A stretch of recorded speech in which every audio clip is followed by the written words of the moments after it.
વાજતે ગાજતે જગતના નાથની આ જળયાત્રા છે તે નીકળી રહી છે અને ગણપતિ સ્વરૂપના જે ગજરાજ જેને કહેવામાં આવે છે તે ગજરાજ આજે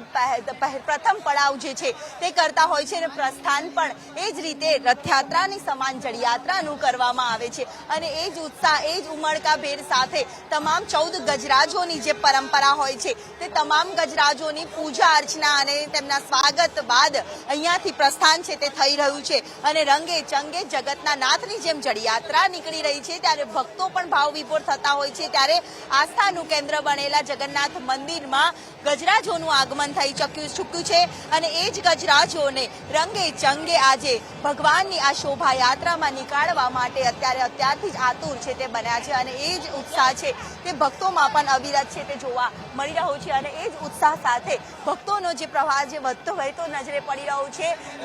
હૈયું દળાય તેટલી ભીડ અહીંયા મંદિરમાં જોવા મળી રહી છે તે જ પ્રકારે ગજરાજોનું આગમન થતાની સાથે ગજરાજોને પણ આજના દિવસને લઈને વિશેષ શણગાર પણ કરવામાં આવ્યો છે અને જળાભિષેકમાં ગજરાજોનું પણ એટલું જ મહત્વ આ જળયાત્રામાં પણ રહેલું છે. કેમેરામેન સંદીપ રાઠોડ સાથે દિવ્યા ચૌહાણ, સંદેશ ન્યૂઝ, અમદાવાદ.